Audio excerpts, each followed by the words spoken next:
Hello and welcome. This is Noah with Nomad Gaming, and thank you for joining us for another video about the Marvel Champions LCG. Marvel Champions is a living card game produced and distributed by Fantasy Flight Games, and if you are looking for a place to stay up to date with your content, strategy, deck building, and of course gameplay, hit that subscribe button and stay tuned for further updates on the channel.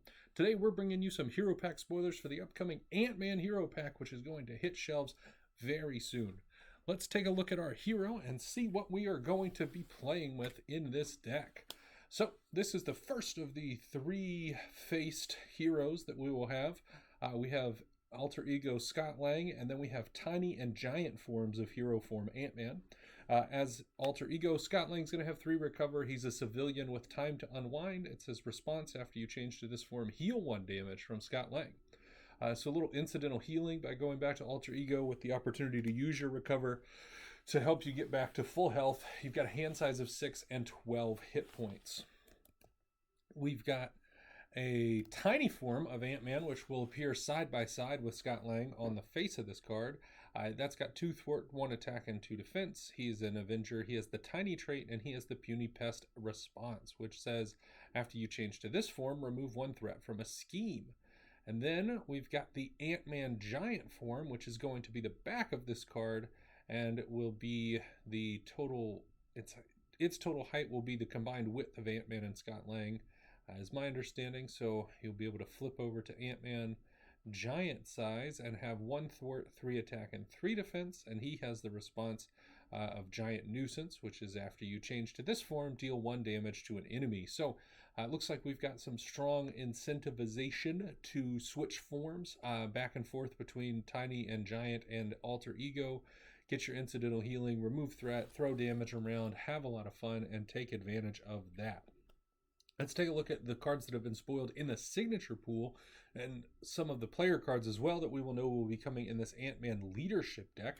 And let's see what we've got. So first off, we've got a resource card that's going to be in the signature pool. It is Pym Particles with the hero response. After you spin this card, heal 2 damage from your hero if you are in giant form, or draw 1 card if you are in tiny form. You can use this as a single resource when you are not in hero form, but you don't get any of the hero response triggers. So very important to understand and make your decisions about what order you're switching and flipping and turning and flopping and all the fun things that you're going to do with this hero. But then using this to its best advantage, you'll get that extra heal, you'll get to draw some cards. Very useful. Replacing itself in tiny form, I think, is huge value. So I can imagine this is going to be a highly coveted draw, and you're going to want to play this early and often. We've also got Ant-Man number 6 here, which is Resize. It's a 0-cost event, which is a superpower, and it's a hero action. Change to your other hero form, draw 1 card. So this lets you switch between tiny and giant and draw a card, so it replaces itself. Again, huge value here.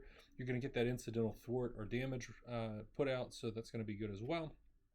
Awesome card. Really exciting to see how this is going to play. We've got 2 pieces of Ant-Man suit, which Ant-Man being one of the heroes who doesn't have superpowers but relies on technology and science to give him abilities. He's got a couple of pieces of tech armor here. One is a 3-cost upgrade, Ant-Man's helmet. It has the hero response after you change to giant hero form, heal 2 damage from your hero. And then it also has a hero response after you change to tiny hero form, draw a card. So this is the abilities off of Pym Particles, but on a helmet, and it stays on us so that we get an extra trigger for switching forms, which is even more reason to switch forms as often as possible. Then we've got a 1-cost upgrade, Wrist Gauntlets, which is an item tech. It's got a hero action. If you are giant form, you can exhaust Wrist Gauntlets and spend 2 physical resources to stun an enemy. And if you are in hero, if you can also do the hero action if you are in tiny form, exhaust Wrist Gauntlets and spend 2 energy resources to confuse an enemy. So we've got on-demand stun and confuse at the cost of 2 cards out of our hand possibly, or a single double resource. Really useful and very interesting. So we've got a wild resource of Pym Particles in the pile here. We've got some specific resource matching that we need to do. Quinn Carrier comes to mind as something that we're going to want to play in this deck. This looks pretty cool. Really excited to see how this plays out. Let's take a look at some of the aspect cards that are in this pile, or in this pack. We've got Giant Man Raz Malhotra. That's a 5-cost ally, 2 thwart, 2 attack with 1 consequential damage on each one. He's an Avenger Giant with 4 health, and Giant Man gets +2 attack while he has 3 or more remaining hit points. So his first 2 attacks with this get 4 attack, unless you've used him to thwart, which you may do, but probably won't want to do if you can help it. Pretty cool card. He's got the Avenger and Giant traits. We're going to see some synergies with traits coming out in the next several packs, so this is really cool that we've got more Avengers and more Giants that we can take advantage of. Ant-Man here is a 0-cost ally with 2 thwart and 2 attack. He's got 1 consequential damage for each, and he has 0 health, which is a little odd, but Ant-Man gets +1 hit point for each Pym counter on him, and he has an interrupt.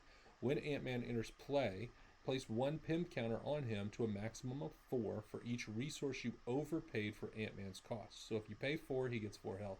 If you pay 1, he gets 1 health. If you pay 2, 2 health, etc., etc. Very cool. Kind of evolving up and down. This is the Ant-Man Hank Pym, so you can play this at the same time that you have our hero Ant-Man, which makes this very useful and doesn't create any conflicting rules there. 1-cost ally Stinger, Cassie Lang. She is a 1 thwart, 1 attack with 1 consequential damage on each one. She's an Avenger. She has 2 health, and she says play only if your identity has the Avenger trait. Stinger does not count against your ally limit. So this is really cool. This lets you get an extra ally on the table. It lets you take advantage of the low health and the low cost. You can get a couple of incidental attack or thwarts in. She's got an Avenger keyword. Lots of different synergies and ways to take advantage of her on in the game. Cards that want to have cards get tapped and readied and things like that. Tap to draw with strength and numbers. Things that are taking advantage of that ally number. All places that we're going to try to use Stinger to manipulate. Really excited to see this card. Let's take a look at an upgrade that's in the set. We've got a 1-cost upgrade. It's a reinforced suit. It's an armor tech, and it attaches to an ally, max 1 per ally. An attached ally gets +2 hit points. This looks like it works well with Iron Man. This works well with pretty much anybody that's activating. Pretty exciting card here. A lot of fun. You can have 1 per ally. Probably going to slide a couple of these into lots of different decks. It's a tech upgrade. It's armor.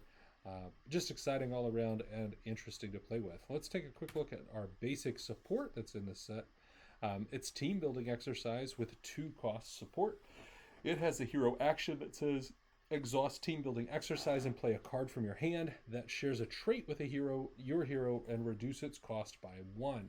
So this is an interesting support. You get this onto the table, and then you get to exhaust this to reduce the future cost of things that share a trait with your hero. So Tiny, Giant, Avenger, Gamma, all of the traits that we see on our heroes. This is now a repeatable cost reduction for 2 cost that you can use to keep those trait cards coming out of the deck with high advantage. The other place that we've seen some spoilers for this set are, of course, in the Card Fan from FFG's article. Moment of Triumph is a 0-cost aggression event there. Of course, this won't be in the deck that you play out of the box because it's aggression, and we're doing leadership out of the box. But it looks like you've got an after you attack and defeat an enemy, heal 1 damage for each point of excess damage dealt to the enemy. For 0 cost, that's pretty cool, and that's going to find its way into a lot of aggression builds. 0-cost event Moxie. That one's something with +1 defense for your hero of subtype. You've got Giant Stomp, which is a 3-cost event. Attack Giant. Only play if you're in Giant hero form. It's a hero action attack, and it's deal 1 damage to each minion and deal 8 damage to an enemy. So that's kind of cool. You get the big punch on one guy and then 1 damage to each minion. You also get to take a look over on the right side. We've looked at both of those cards, I think. Ant-Man, of course, we talked about, and then the Risk Gauntlets we've also seen. So that wraps it up for what I've got right now on the Ant-Man hero pack that is coming out shortly. Hopefully, we will get to see a couple more things from that, and excited to build with these cards and to have some Ant-Man decks. Really excited for the Ant-Man Wasp combo deck when that comes around, but we'll have to wait just a little bit to get both of those. So let's see how things go coming out and down the gate, but really excited to see what you guys think about these cards. Share in the comments below which cards from this expansion you're really excited for, and until next time, folks, let's go game.